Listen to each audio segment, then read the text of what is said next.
Welcome aboard. Welcome aboard. We are set.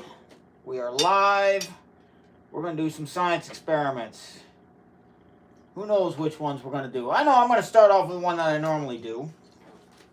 And then maybe we'll switch to some other ones if folks want to do some different ones. We will see. Just getting everything set up here. I think I'm going to add a little bit more water to this flask. Just put a little bit more over here. There we go. There we go. Yeah, down here we've got the pH chart of the different colors that we may see during these experiments. Hello there, Detonator. Welcome aboard again. Glad to have you with us. Glad to have you with us. Let's put a little acid in here, just a bit. Let's do a couple drops. Here's one drop. Oh, that's pretty. There's another drop. Yeah, that looks nice. That looks really nice. All right, now we're going to go and add, let's add a drop of base and see what happens. Here we go, sodium hydroxide. Detonator, I got all sorts of stuff ready today. We can test some water. We can do some stuff with light sticks. Right now, we're just, starting off like we normally do, just adding a little bit of acid or base to universal indicator. Let's see, in goes a drop of sodium hydroxide base. In it goes. Oh, look at the rainbow, baby. Come on, man. Come on, we got the rainbow. Loving that. I'm just lowering this just a little bit so I can see the colors just a bit better. Let me go ahead and adjust this light back here. Yeah, that's what I'm talking about. That's what I'm talking about. Let's add another drop of base there. A couple drops. Boy, that's gorgeous. That's so pretty. Let's add some hydrochloric acid, the same acid found in your stomach. A couple drops up here at the top. Beautiful. It's looking very beautiful. Is there more acid or base? It looks like we got a little bit more of the acid. I know that because that's kind of like an orange color. And, if you've got an orange color for the fluid, your pH is going to be like 4 or 5. Let's keep adding a few drops of acid here. Acid I'm adding is hydrochloric acid, the same acid's found in your stomach. Just the stuff I add is like, 100 times more concentrated. All right, yeah, we see a color shift. So the pH is now 3 or below. So the pH indicator I use, it only goes down into a red color. Hello there, Krim. How are you? Welcome aboard. All right, here we go. Let's add some base to this. Let's see what happens. All right, the base I'm adding is 20% by weight, sodium hydroxide, and it goes, let's go like 2 drops, see what happens. Boom, boom. Do I have more acid or base present? Hello there, Kanye. Oh, we got a little rainbow action, a little flash of the rainbow. I'm loving it. Let's add some acid up here at the top. So when I add acid, the color is going to shift to a more red color. Can I make a shift base? It's been a long time since I've had organic chemistry there, Price. A little bit too long. Oh, yeah, yo, we're doing that. I'm doing okay there, Krim. It's at, I'm going to try to get the rainbow. We're going to just do 1 drop, see what happens. Come on now. Come on. Give me that rainbow. Oh, it looked like it only existed for a flash. Let's add another drop of base. See if we can get it again. Oh, yeah. Oh, yeah. I only saw it for a brief moment, but we definitely got a little bit of rainbow action there. That was fun. I'm going to turn the stir speed down a little bit. That might help us. That might help us capture the rainbow. We're going to capture a rainbow in a bottle. That was pretty. The indicator I'm using is universal indicator, Krim. Specifically, the universal indicator I'm using is a mixture of thymol blue, methyl red, bromothymol blue, and phenolphthalein. All right, here we go. Let's add that drop of base. We're going to try to get that pH to go up. James, if you want to troll, you're welcome. If I see stuff I don't like, I'm just going to block you. Here we go. Let's do a drop of base. Sorry, Price. I don't remember. Price. Yeah, that looked all right. I think we got a little rainbow action. That was beautiful. Let's add some acid to bring the pH back down. The acid I'm adding is hydrochloric acid. It's the same one that's found in your stomach. Little troll love. That's right. That's right, James. Let's see if James ends up getting blocked. we're gonna find out, man. Here we go. Let's do a drop of base. Little drop of base. Oh man, I think I missed it, but let's do another drop there real quick. Tell me what you mean there, Price. A green cascade reaction. Tell me what you mean by that, Price. See, James, I'm not an organic chemist. So if you're talking about organic chemistry, I've taken it. I've taken advanced level organic chemistry in graduate school for my master's degree. It's just been a long time. And so I've spent my career teaching analytical chemistry, physical chemistry, and general chemistry. And, I don't hear a whole lot of organic in there. So if you're asking questions about organic chemistry, you came to the wrong place. Yeah, sorry, Price. I'm very sorry. But I'm happy to learn from you if you want to drop some stuff in the comments. It sure did, Master. Here we go. I'm going to try 2 drops of base, see what happens here. Boom, boom. Let's go. Let's go. Hello there, Master. Sure is, James. I say it's the study of matter. Chemistry is the study of matter. But hey, to each their own. Thanks there, James. I appreciate that. All right, let's see if I can't get this rainbow action again. Let's do 1 drop of base there. Come on now. Come on now. Come on now. Nope. Oh, there it is. There it is. A little bit of the rainbow. Just a flash. Just a flash. Thank you there, Master. I appreciate it. Thank you there, Krim. So they're working on making reactions by what they're calling cascading instead of catalyzing. Interesting, Price. I'm going to have to look that up. I don't know. I've never heard about it. Here we go. From cranberry juice to LGBT. There you go. Here we go. Let's add a little bit of acid there. Make it bigger, says Lane. All right, Lane. Come on, Lane. Lane wants to make it bigger. I hope I have enough water, Lane. We're going to try this, though. Lane said make it bigger. Well, how big do you want, Lane? Let's back up the camera a little bit. Make it bigger. Are you just saying the vortex, Lane?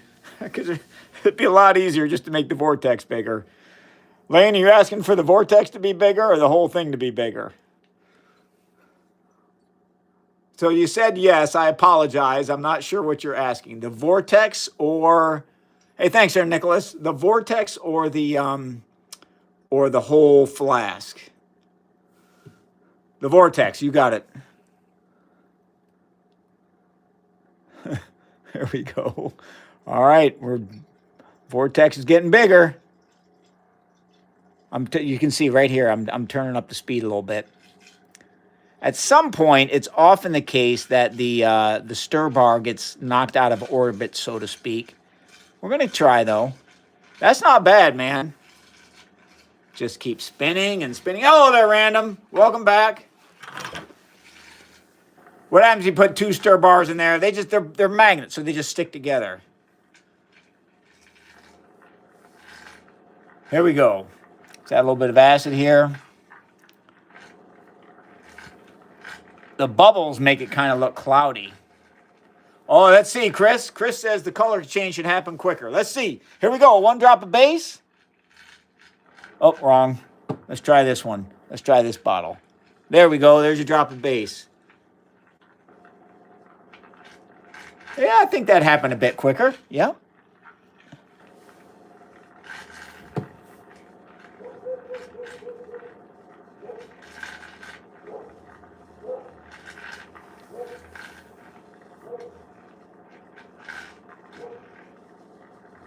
So how'd the color change? No, it's not a temperature-sensitive liquid. Hello there, Iskra. So the way it's working is that I have added, that's right, Ben, it's pH. So I'm adding, right now I'm adding acid. So it's hydrochloric acid. And you can see as I added the hydrochloric acid, the color has shifted to red. So we've gone down to a pH of 3. Now watch what happens when I start to add a little bit of base. The base I'm adding is sodium hydroxide. Some people say alkali. So here we go. I'm going to add I'm up here at the top. If you look right up here, I'm going to just try to add just a tiny drop. I do that by, you'll notice, right there at the top, I touched the droplet to the flask. And then I'm just going to kind of let it go in. You can see the purple at the top as the base is going in. And then as the acid and base react with each other, they neutralize each other. Excuse me. And it looks like all of the base was neutralized. I know that because it's still acidic. So I'm going to try, hello there, Lane. I'm going to try to add another small amount of base right up here at the top again. Right here you can see it. I'm going to just touch a drop to the side. All right, just a little drop. It's right there. And now I'm going to just tip the flask so the base goes in and see what happens. It's probably not going to be enough. Thanks, Nicholas. Hello there, Brandon. Thanks there, Krim. Yeah, I didn't add enough. Let's try her again. So up here at the top, I'm going to add a small drop that I touched to the... Oh, I added a full drop. Let's see what happens here. It may be too much, but in goes the base. And notice the pH has gone up a little bit. You can see the violet in the center. That's where the base is concentrated. But then the base and the acid, they react with each other and they neutralize each other. So, you know, the acid was like red, low pH, that reacted with the base that I added, 10, and they brought each other closer to the middle. They neutralized each other. They brought each other closer to 7. Right now, we're at like a pH of 5 or 6. That's cool to hear, Master. Cool to hear. Jesse, I can try. It's tough to make it neutral. I'm going to give it a shot here. I'm going to add just a little smidgen of base here. So I touched a little bit of a droplet to the side. You can see it's gone in. So you can see this base getting mixed in. You can see kind of the blue and violet in the middle. And that's going to spread out with the rest of the material. Looks like it's like a yellowish green. It is like some indium. Have you ever chewed on indium? The base I'm using, skooma, is sodium hydroxide, 20% by weight sodium hydroxide. Yes, James, the solution is distilled water to which I've added universal indicator. There's another slight drop of base. You can see it going in. My favorite element, Master, happens to be hydrogen. There we go, baby. We got some green. We got some green going on. Now, you'll notice over time, this, you know, it started like a blue-green, but it's fading to a more like an orange, or excuse me, a yellow-green. That's because carbon dioxide from the atmosphere dissolves in here, and carbon dioxide's acidic. So, you'll often see, the color go to like a bluish, but then it'll fade back as the carbon dioxide from the atmosphere, reacts in. Oh, exploiter, that's right. You do spend your money so that scientists can educate the public. That's part of that's definitely part of what the National Science Foundation has folks do when they're applying for grants. It's definitely important for the public to understand science, especially as society moves toward, more and more technology. We all need each other to understand the wide variety of technological advances that are occurring in society. Thank you there, Iskra. Agreed, Nicholas. I'm loving some hydrogen. I'm using hydrochloric acid, 20% by weight. Scott loves gold. Well, potassium, lower pH.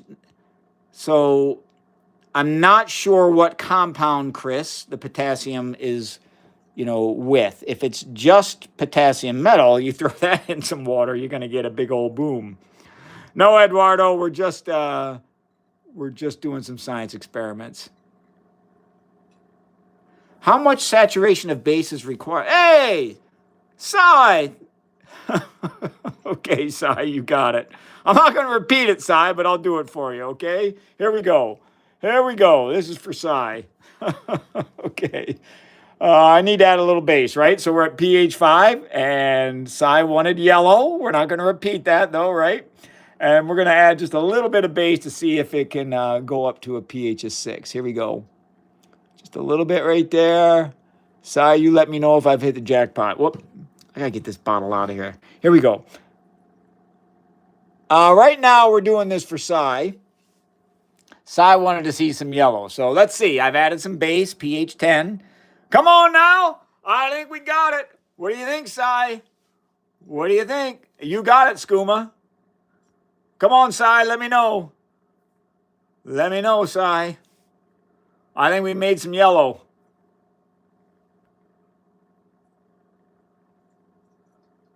Thanks there. All right, cool. Cool. Thanks there, Skooma.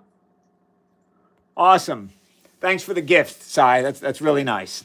All right, somebody want to add me to add some acids. I'm going to add a bunch of acid here. Here we go. Can I do number 8? All right, WRX. That's a tough one. Yeah, everybody drop your favorite compound in the chat. Mine happens to be, I don't mess with beryllium GH. I really like carbon dioxide. I think it's a fascinating substance.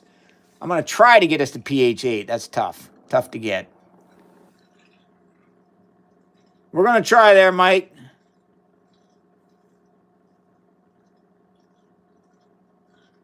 Nicholas likes water. Skooma likes benzene. That's a great one. Benzene's a great compound. How do I make this sleigh? What I do is I add, Master likes some CO2.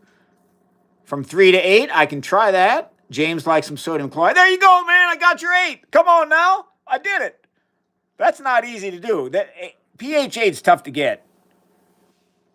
So Mahan, I don't know the name of that. POCl3. I know how to write the Lewis structure for it, but I don't remember the name of that.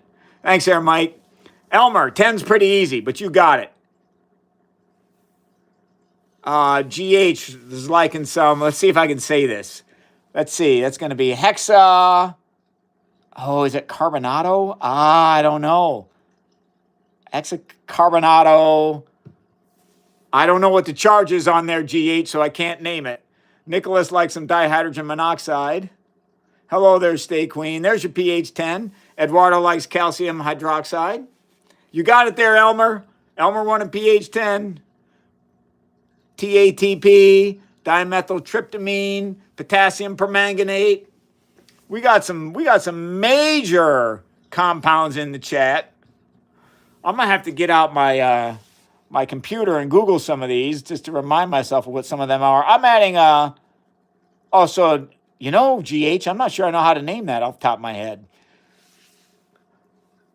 Todd. Yeah, we'll go from that to 3. Kylie, here we go. Can't beat good old H2O, military. Come on, military. Here we go. We're going. There you go. We're at pH 3, just like that. Tributyl borate. Hexamethyl ethylene. Triperoxide diamine.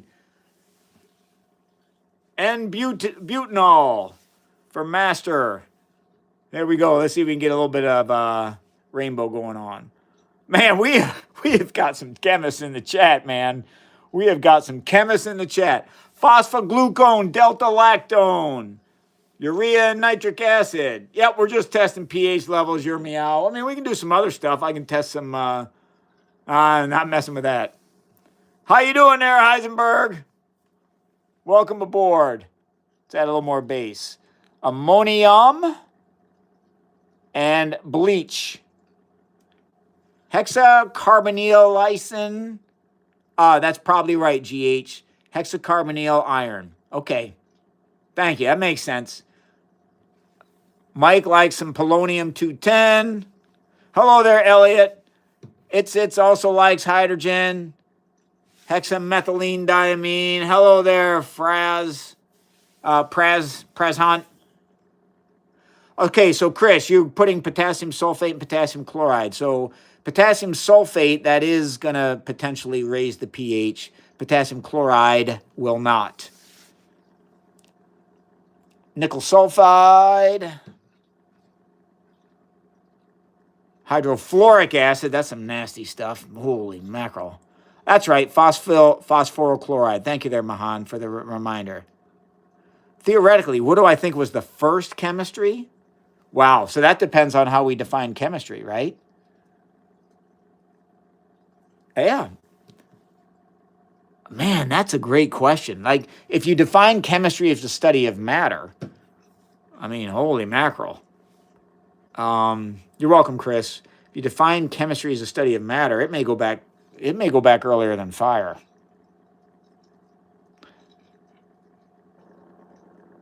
Thanks, Herr Heisenberg. That's great to hear. What is CH3? Master, that doesn't exist on its own, but we call it a methyl group. Yeah, right, Nicholas? I mean, anytime humans were trying to alter matter and, trying to figure out to do it in a controlled way, in some sense, thank you there, Eskra, in some sense, that's chemistry. So John Doe likes some frozen carbon dioxide. I have some frozen carbon dioxide here. CH4 is methane. That's right, Krim. Hello, Rhonda. All right, here, let's mess around. Can I make a human? Come on, man. Come on, man. There we go. Let's mess around with some carbon dioxide, shall we? Some solid carbon dioxide. I think I have some. So Heisenberg, you should check out my. I don't think it's it's not the short that I put out today, but it's the one that I put out last weekend. Anyone see my short that I put out last weekend? If you haven't, check it out. If you like Breaking Bad, we had a little bit of fun. Yeah, we're gonna mess around with some dry ice. Let's get this out of here. There we go. So let's add some distilled water to this flask, okay? And it goes. Thank you there, Esker. I appreciate it. Rondo, I'm not doing it. Come on, man. You know better than that. I don't want to get kicked off of YouTube. I have too much fun on here.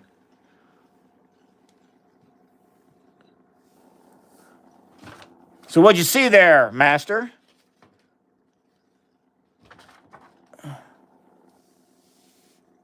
Do I have D2O? I do, but not here with me. Okay, here we go. I've added a stir bar to this. And it goes. Now I'm going to add some universal indicator. Let me give a chance to do that here in a second. Here is my universal indicator. We are going to add it. I'll make sure I got my dry ice with me, my solid carbon dioxide. All right, now the water that I've added is distilled. That means it's pure. Thanks, James, I appreciate it. That's what we're gonna do we are definitely gonna make some of that. So here you go. I'm gonna go ahead and get some universal indicator into, you can see it's green, and that tells us that the universal indicator is neutral. Watch what happens when I stick it into pure water. Come on, man, what gives?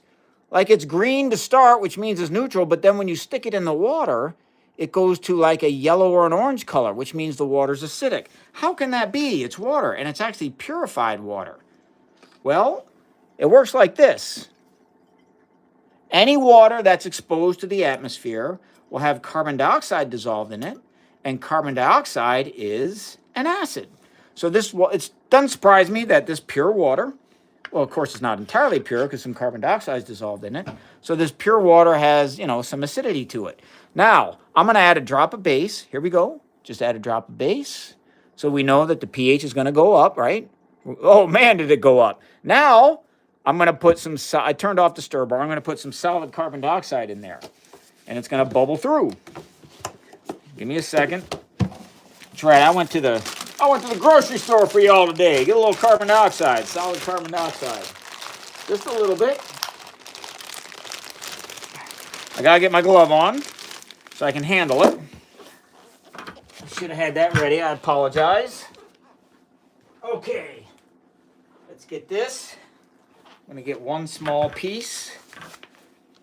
Here's the big piece of it. So there it is, baby. Come on now, look at that solid carbon dioxide. Isn't that cool? Greenski, I do some BZ reactions in some of my shorts. But I'm going to do that here right now. Let me just get a small piece of it. Come on, man. Break. Boy, there we go. Okay. I'm going to take this piece, and we're going to pop it in. You ready? Here we go. In goes the solid carbon dioxide. See it bubbling away. And hey, I don't know if you noticed, but the color's changing.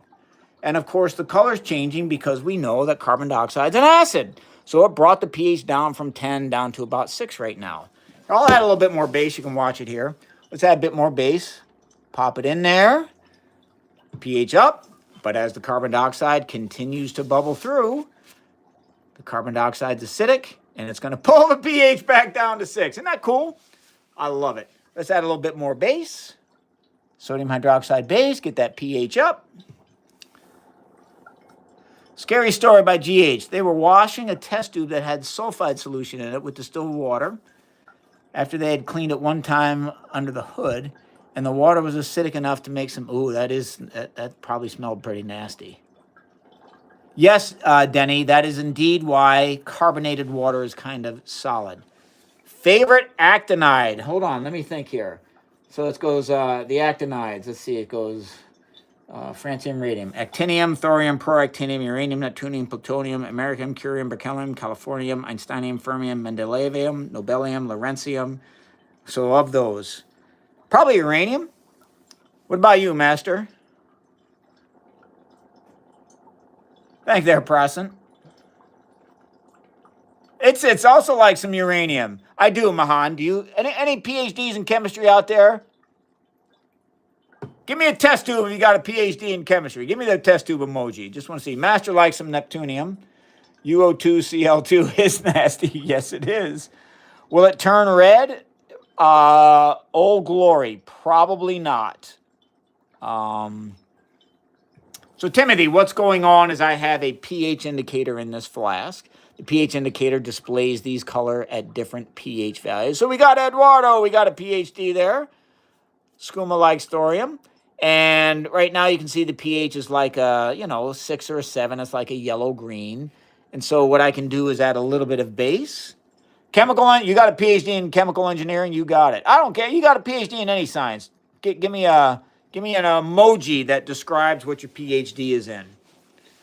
Can you make a cloud chamber using carbon dioxide and rubbing alcohol? I've done that before, John. It's pretty cool. Do I do space physics? I've not done space physics, but it sounds interesting. So Greenski has given me an emoji with a game over. So Greenski has a PhD in, I'm not real sure. Hey, nice to see you there, FLX. Nice to see you. Got a little bit of carbon dioxide, dry ice bubbling through this solution here. I'm adding a little bit of base to raise the pH, and then as the carbon dioxide bubbles through. So I know that silver tarnishes with some poisons, but why does it do so? Do you happen to know? So, Brian, I've heard of the term tarnish with silver in reference to metals, but I apologize, I don't really know what you mean in reference to poison. Mahan has a master's in organic. Smoke dark is just the lighting. It's usually white. Here, let me turn on the light so you can see it a little better. Pop it up there so you can see this. The smoke is definitely white. A little bit of carbon dioxide bubbling through there for you today. Nice, Skooma. Skooma wants to do a PhD in quantum. Old glory. Those are the same things, right? Unless those, to me, lye and caustic soda are both sodium hydroxide. And I'm using a solution of it.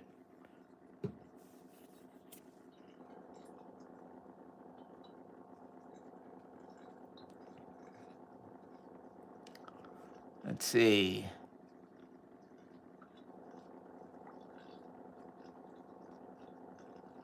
Prasan, no, I don't do reactions with uranium. I don't mess with radioactive compounds.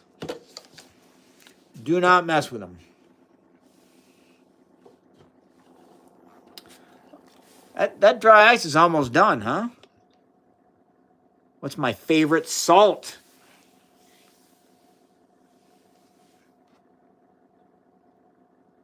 That's funny, Old Glory. Oh, that's funny. What is my favorite salt? Probably table salt. Who knows, though, huh?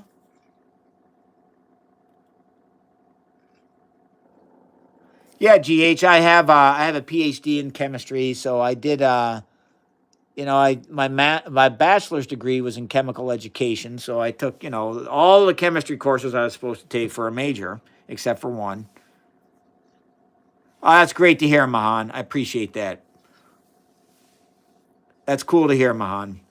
So yeah, I got my bachelor's degree in chemistry education. I taught middle school for 7 years, and I got bored of doing that. Calcium chloride for Macer. Yep. And then went back to school, got a master's degree in chemistry, straight chemistry. And then I went to get my PhD. And I got my PhD. My coursework was in physical chemistry. But I worked in a biochemical lab doing biophysics. So we were studying the physics of an enzyme in plants, in higher plants, that it's basically catalyzes the first step in photosynthesis. You ever heard of photosystem 2? I studied the active site, the metal active site. There's some calcium and manganese ions in the active site of the enzyme that catalyzes the first step of photosynthesis.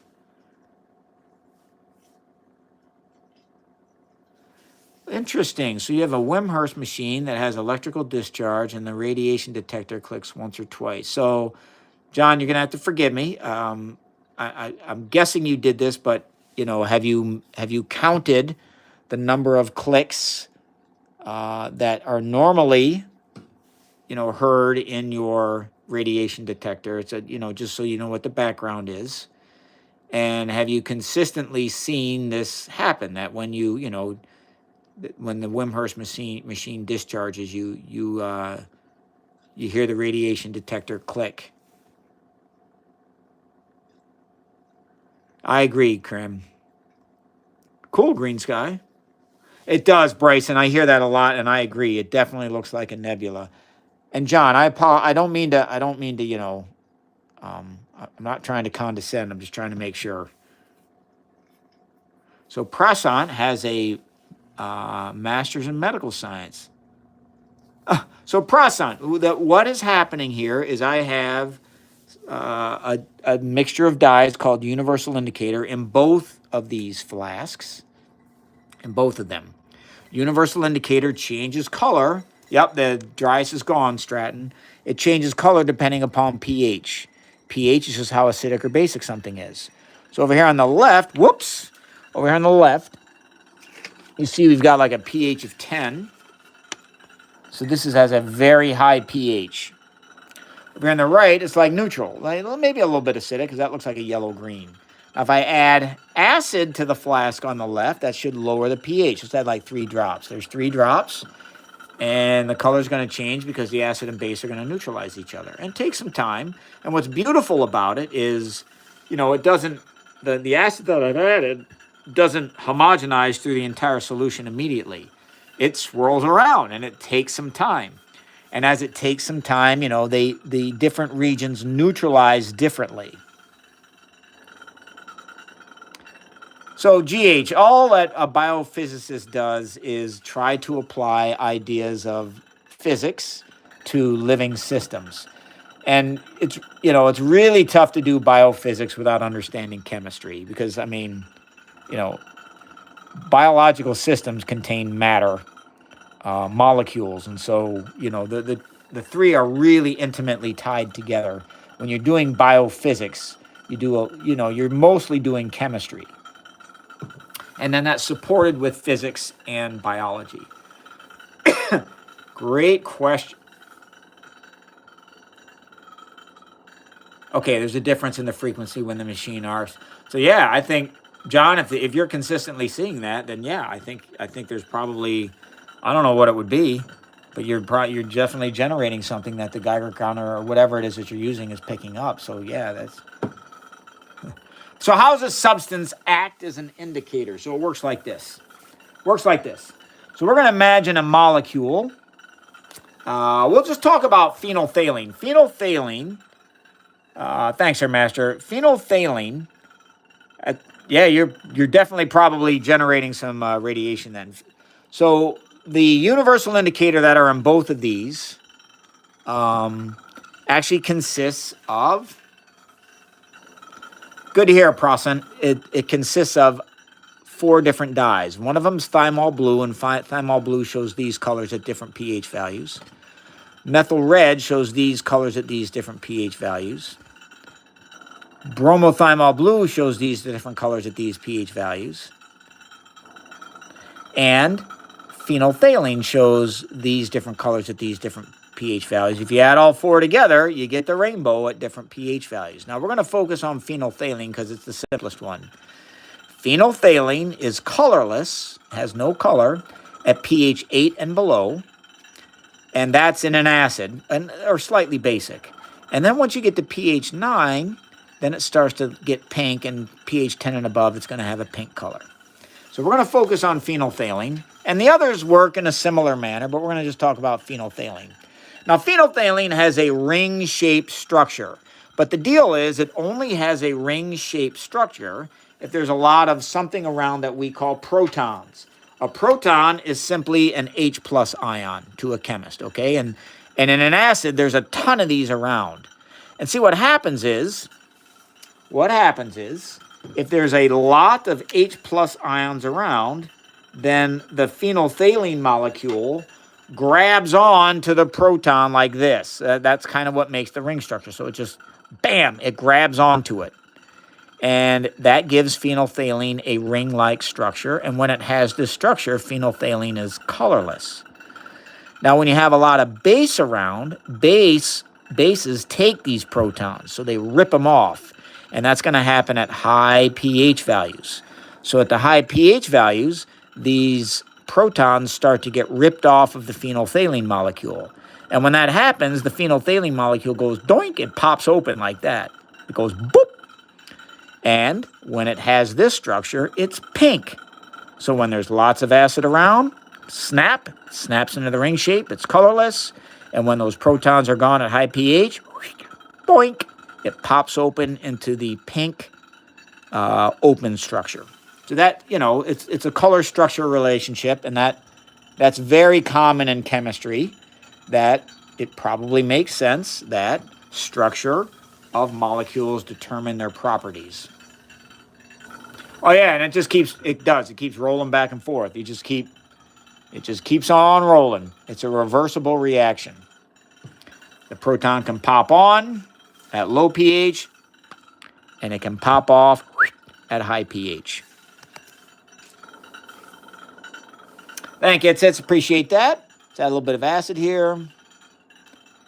See some color. This system's buffered, so I'm going to get this out of the way. It's buffered. That means it's resisting changes in pH. That happens when you bubble a lot of carbon dioxide into solution, as I've done here.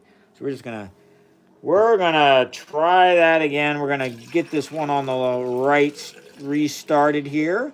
I don't want it to be buffered, so we're gonna start again from scratch.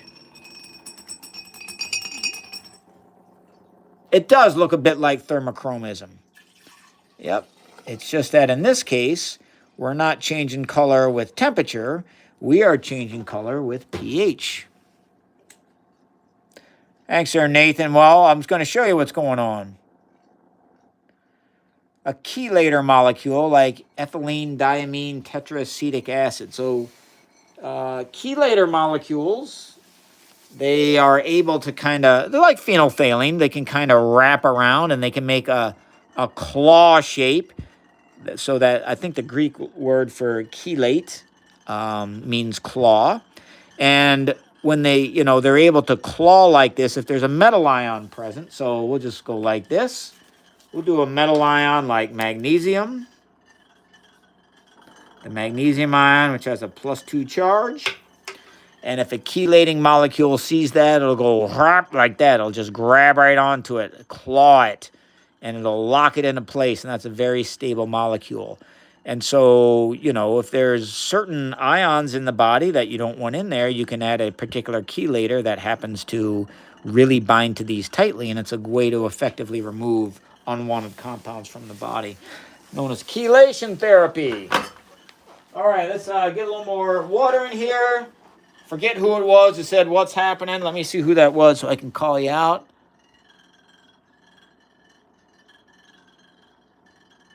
Nathan. So this is for Nathan, and then we're going to get back to some of those other questions if I can get to. So Nathan, all I'm doing here, a little bit of water on a stir plate, and then I'm going to add some universal indicator, which is also known as rainbow indicator. It displays these colors at different pH values.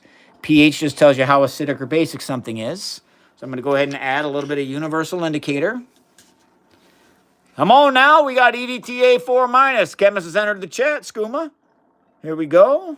So you can see that the universal indicator is colored green, but when I add it to the water, it turns like a yellowish color, and that's because any water that's been exposed to the atmosphere will have carbon dioxide in it, and carbon dioxide is indeed an acid.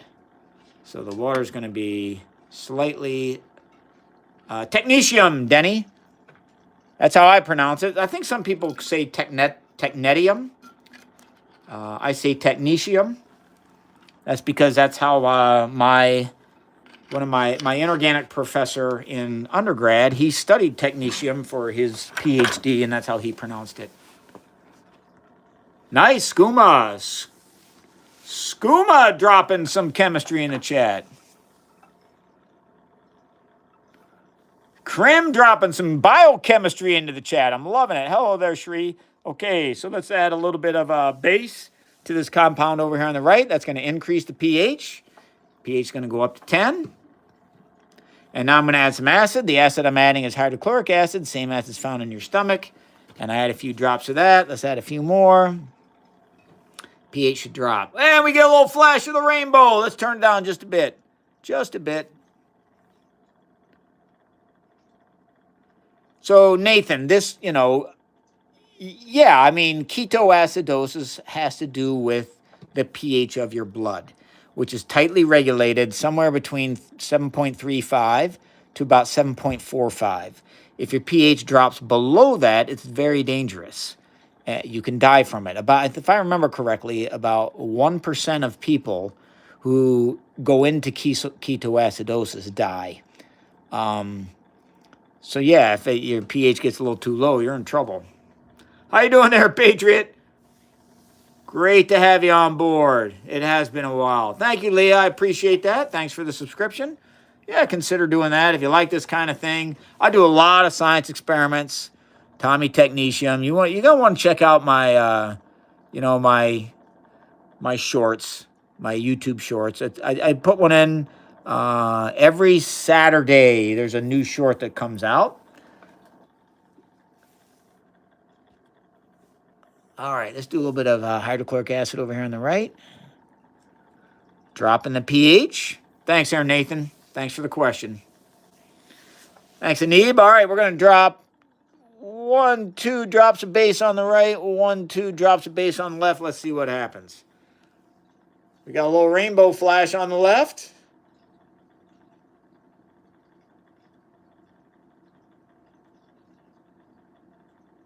So if the water's in a vacuum, so Brian, in a vacuum, you know, that just means there's no, no gas molecules, no air molecules present, and the water would boil. So under vacuum, water boils. I see what you're saying, Brian. I apologize. Yes. So yes, if you could keep the water from boiling away, and you had the indicator dye in there, under a vacuum, it would be green because there'd be no carbon dioxide there. I apologize. Great observation. Great observation. I'm sorry I missed it. What's the liquid that turns black in a second? I apologize. Oh, you're thinking of the iodine clock reaction. Yeah, that one's pretty cool. That's just it's just a reaction where you have this colorless thing. How do I explain this? Yeah, that'd be cool. You could do that. Yes, the iodine clock is very cool. So basically, here let's see if I can explain this. You take something that's colorless, and you react it with something, we're going to call it S, that turns black. So here's how the iodine clock reaction works. You take something that's colorless, and you react it with something, I'm calling it S, that turns black, B. But what you do is you add a little bit of, it's actually vitamin C is what you add. So you add some vitamin C to the solution. And that vitamin C reacts with the black stuff very quickly, and it changes it back to the colorless thing. So again, there's two steps we got here. You got the colorless stuff. It reacts with something that turns black. However, you put some vitamin C in there that reacts with the black stuff that's made and makes it go back to the colorless stuff, the stuff that you started with. And so as long as there's vitamin C present in the solution, everything stays colorless, because as soon as the black stuff is formed, it gets chewed up by the vitamin C. However, once all the vitamin C gets used up, there's nothing around to stop the black stuff from forming. And so what you see in the reaction is everything looks colorless, and then as soon as that vitamin C gets used up, it's a really fast reaction. Bam! And so you see the black stuff appear in an instant. That's how that works, if you've ever seen that reaction. Cool, Patriot. Mahan, I've done that. You're going to want to go through my, I've done a short on that. I've also done a video on oscillating chemical reactions. Hey, man, we got a little rainbow on both of them. What does the vitamin C, what does it use up? So the vitamin C just reacts. It just reacts with the black stuff. And when the vitamin C reacts with the black stuff, it gets transformed into something else. I apologize, I didn't put that over here. So the vitamin C gets transformed into another compound that's also colorless. Great observation. Sorry, I missed that. So GH is having a tough time imagining an example of what biophysics studies. So this is what I was doing. So so in cells, in plants, there's a membrane. So there's the cell membrane. And in that membrane, there's a huge molecule. And the only job of that molecule is to absorb light from the sun. I don't want to say the only job, but a major job of that molecule is to absorb light from the sun and then use that light through chemistry, so some chemical processes in the enzyme, in the large molecule, to take water. Here's what it would do to it. It'd take H2O. This is where we get oxygen from plants in the reaction I studied. So it would use good old water, and it would make oxygen, and it would make protons, and it would make electrons. So this is what it did. So it would take two water molecules, it would make oxygen, and 4 protons that the plants would use to make ATP, if you've heard of that, and then 4 electrons. And then these electrons got sent to a different part of the plant, and these electrons were used to take carbon dioxide and turn it into sugar. You know, with a bunch of other gunk that's going on. This is complicated. I mean, there's a lot going on in plants. I just focused on the part of the molecule in plants that took this water and made oxygen. So there, you know, and we knew that, you know, folks knew that there were 4 manganese, that's a particular element, 4 manganese ions in the protein. It's called photosystem 2. And those manganese ions, they had some charges associated with them, you know, like sometimes things are charged. And there were 2 schools of thought. One school of thought said all of the manganese ions have a +3 charge, like this.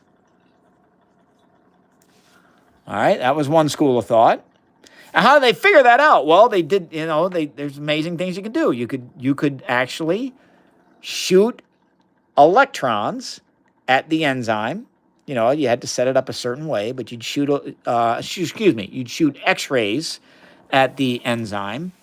And those X-rays, when they would come off and interact with the manganese ions, they'd behave in a particular manner. And when you study that in a particular way, we call it X-ray absorption near-edge spectroscopy, you can get some information not only about what metals are present, what metal ions are present, but also what their charges are. Okay, so the other school of thought is that there were 2 manganese 3s and 2 manganese 4s. So school 1 thought's at the top, school 2 thought's at the bottom.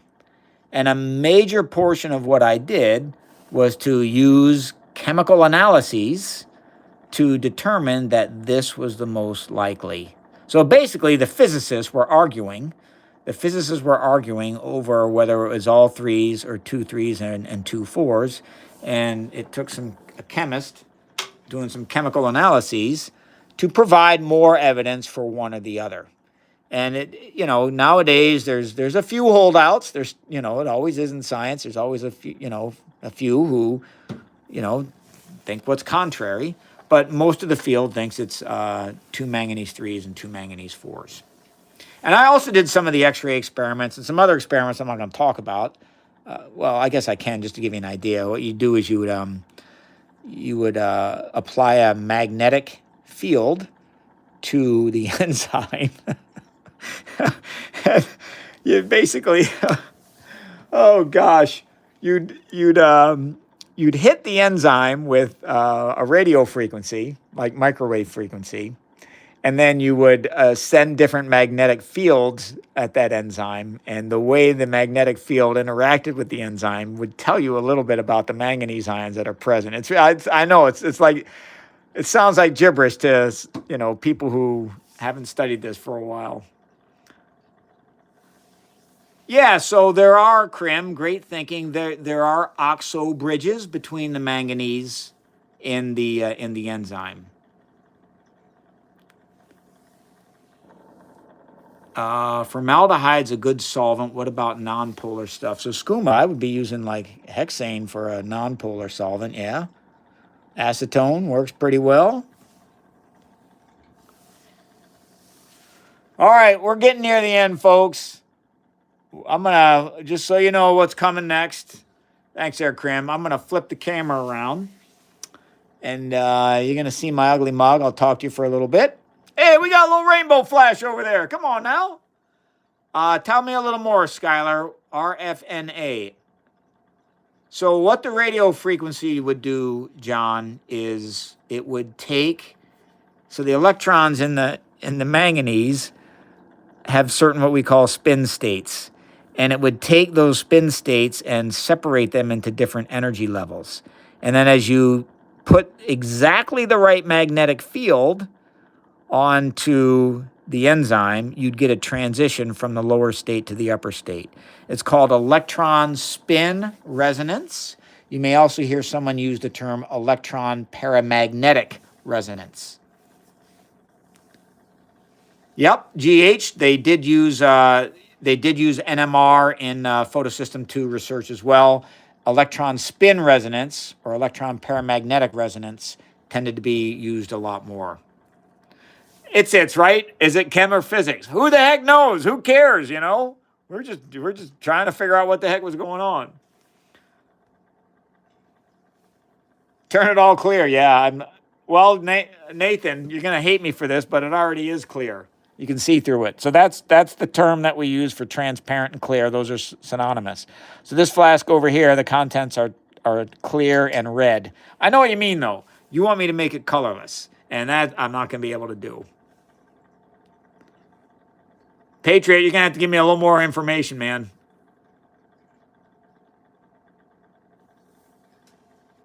Sorry, some guy. I don't understand the question. I apologize.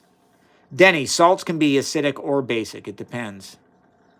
So GH, if you're using like electron spin resonance, you are talking about applying radio frequencies and sweeping magnetic fields to probe the properties of matter.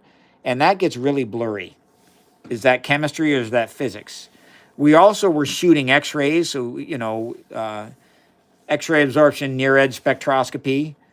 That's a physical process, shooting X-rays at something and trying to see what the physical properties of that something are. You're studying matter, which makes it chemistry, but you're using physical, methods to do that. So is it physics or chemistry? People are going to argue about it, as you've pointed out here.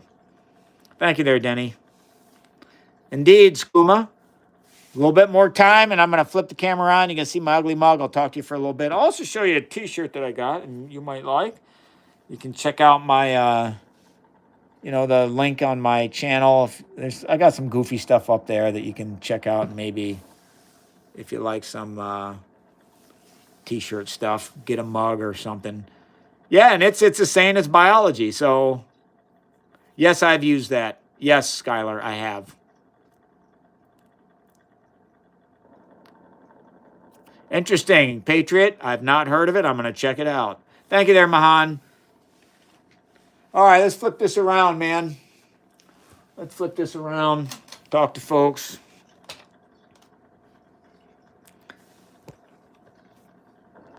All right, let's get this flipped here. Hello, everybody. Turn these off. You got it, Skooma. You definitely got it. How you like my T-shirt? True patriots use Kelvin. What the heck is Fahrenheit, man? If you're a scientist, you got to get with it. Come on, man. We got to get American scientists up there. Use the Kelvins. Hello there, Denny. Hello there, Skooma. Thanks, Air Patriot. I figured you'd like it.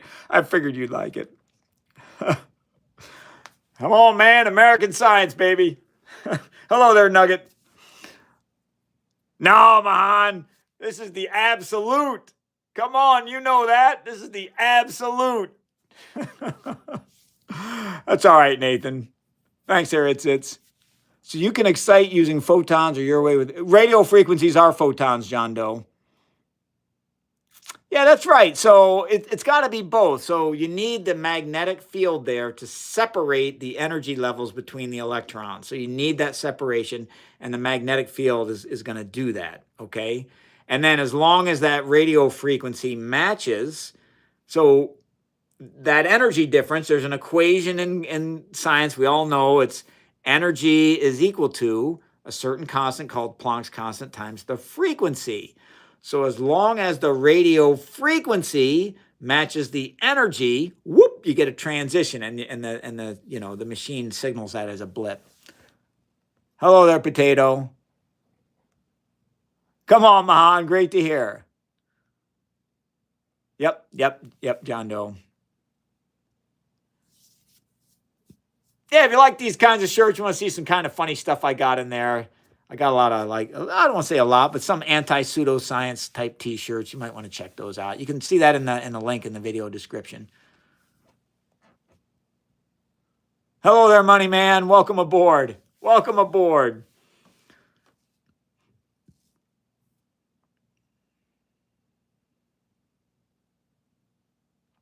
So lower energy. So it works like this. Here, let me give you the equation.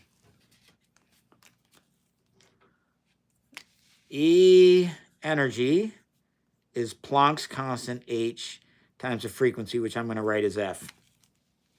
And I'm going to flip the camera around so you'll see it right. So the energy equals some constant times the frequency. So I got an energy that's this, right? If the energy is this big, it will need a low frequency because these are proportional, right? If the frequency goes up, the energy goes up. If this is 10, this is proportionally 10. If this is 1,000,000, well, then this is a heck of a lot bigger. So this requires a low frequency. This, which is a bigger gap, energy gap, that's going to require a higher frequency. We call this the Planck condition. E equals H. We usually say here, let me give it to you the way we write it, all right? E is H, and then we use the Greek letter nu. This is the way we really write it. This is the way the true patriots do it down here on the bottom. E is H nu. Come on now. That's the science right there, baby. Oh, skooma, dropping it. Come on now. E equals hc over lambda. I love it. I love it. Oh, man. My name's Tommy Technetium, baby. Oh, well, folks, I had a good time with you this afternoon. Any true patriots out there? Drop a Kelvin in the chat if you're a true patriot, baby. Yeah, it was fun hanging out with you today, but I'm gonna call it a day. So thanks for, chatting, doing some science experiments. I had a good time, a lot of fun. Enjoyed being with you, checking out some interesting, fun science experiments. Thank you there, John Doe. Come on, Patriot. We got the Kelvin in the chat. All right. Good day. All right, Skooma. Love it. I absolutely love it. Thank you there, It's. Have a good weekend, Mahan. Loved hanging out with you all. We'll see you next time. I usually do these Saturday or Sunday, on the weekend. Friday, Saturday, Sunday, sometime like that. So I hope you all have a great evening, and thanks for hanging out with me. This was a lot of fun. We'll see you next time, folks. Thanks, Brian.